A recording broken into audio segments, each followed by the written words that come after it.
there's Mugai, Asian Jignan Mr. Shindan Tamiru. Yeah, I've got 4 of the 6. I always remember 4 or 5 of them.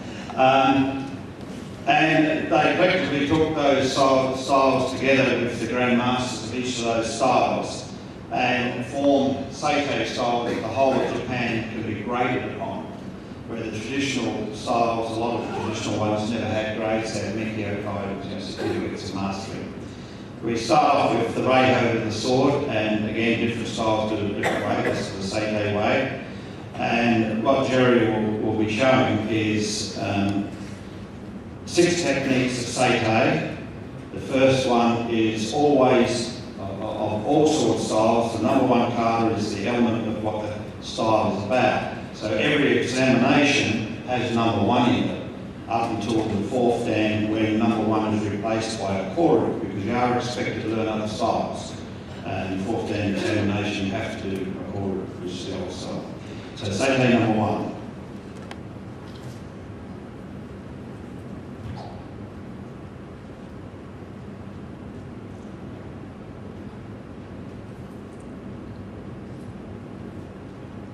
So the 4 elements that are actually shown on here is the draw, the Karetsuki is the killing cut, the Chibori is the shaking the blood off the sword, and Noto is putting the sword away. So the first draw is called Nagutsuki.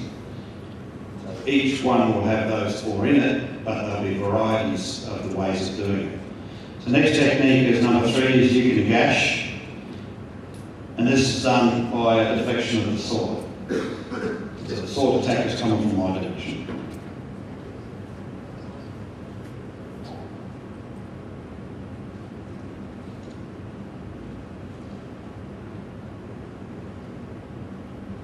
And the speed that he's doing swordsmanship is the speed you should demonstrate and train at. Speed camouflages technique.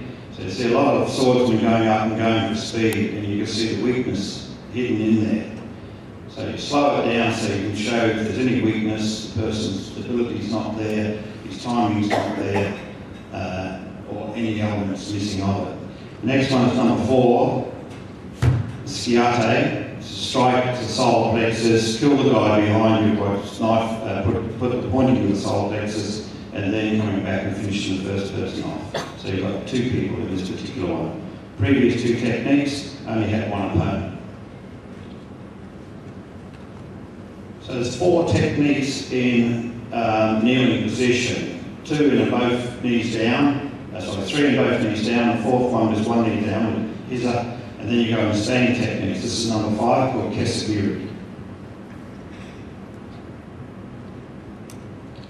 And we practice the various kami positions versus Hasso kami.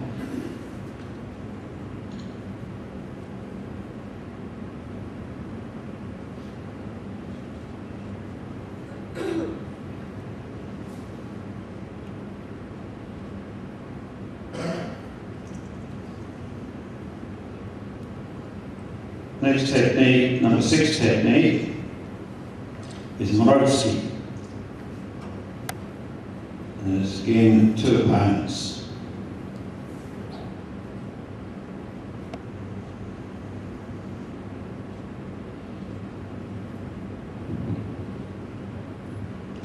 Seitei techniques have 12 kata in them now. They used to have 10 up to about 2003 and added 2 more.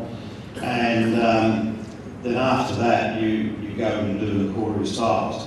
So he's going to do number 7 technique, which is 3 opponents.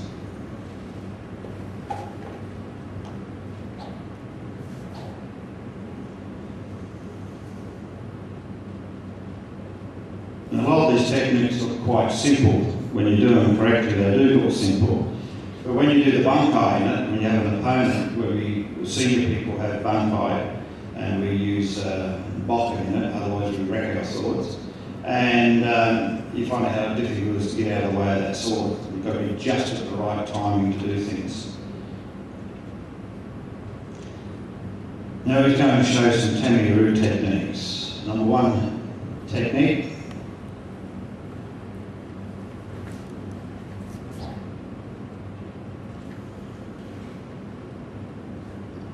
And this particular move you see here is very peculiar to Tamaroo. It's only in the Mote version. Generally, Kora have three groups of techniques: the Shoden, the Chuden and the Yokoden. And most people were familiar with those terms for their karates. A lot of it still retained these days. The Shoden is the outer circle, or the beginner's side of it. Chuden is the middle circle, which is more advanced techniques. And Yokoden are the secrets of the art, which a lot of people never ever get to learn.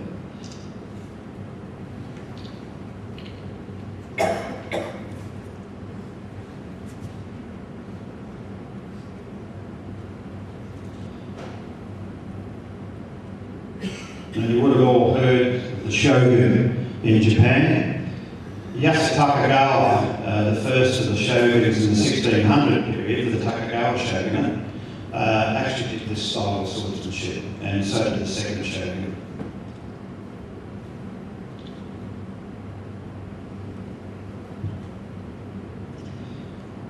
And in the mote, there's 11 techniques, 8 of them are kneeling, and 3 of them are standing.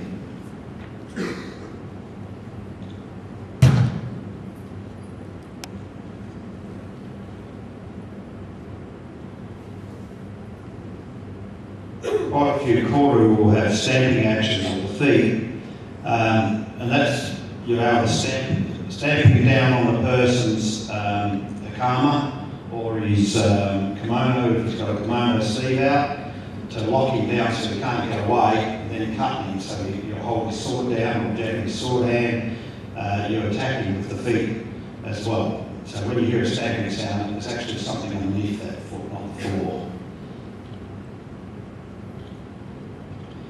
And the first of the standing techniques, which is number 4 kata.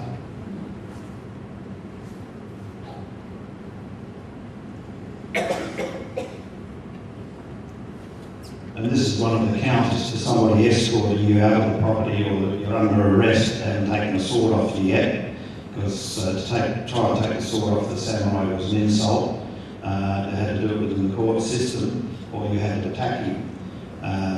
And this is a method of getting your escort and taking him by surprise and cutting him across the kidneys. If he misses, the sword comes down to you, you get out of the way, and then you counter-attack.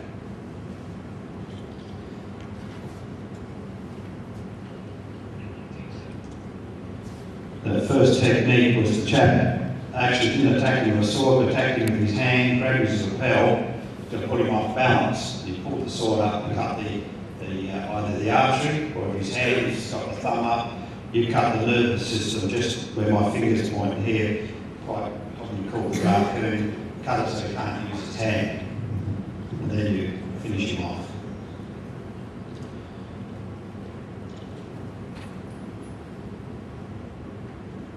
Tamaroo, Australia was the first place or country outside Japan to ever be given a branch of Tamaroo, which I'm the branch head. And my grandmaster passed away 2 years ago at the age of 103. He was National Treasure of Japan, and he did my gradings. I'm 4th down in this, and then they stopped all gradings in it because he had a bit of dementia, so they wouldn't hold a grading while he was in that state. And then when he died, he didn't leave the organisation to any follower. His 2 sons were arguing over who should take it. He felt nobody was highly skilled enough except one particular man who didn't want to take it, which is Wino Sensei, who's my mentor. And so consequently there's no head of the organisation anymore, it's disintegrating in various groups. The fortunate thing was he'd given me documentation, formally given me an Australian branch, and Wino Sensei is my mentor. Formally given, and I was formally given a Budo name called Genrei. All the Budo names within Tamaroo start with Gen. Don't ask me what it means because I haven't yet been able to find out, but it's a common name to all of them. And then the second syllable is your specific name. Mine's Ray, not because the name is Ray so much, but the symbol means top of the mountain.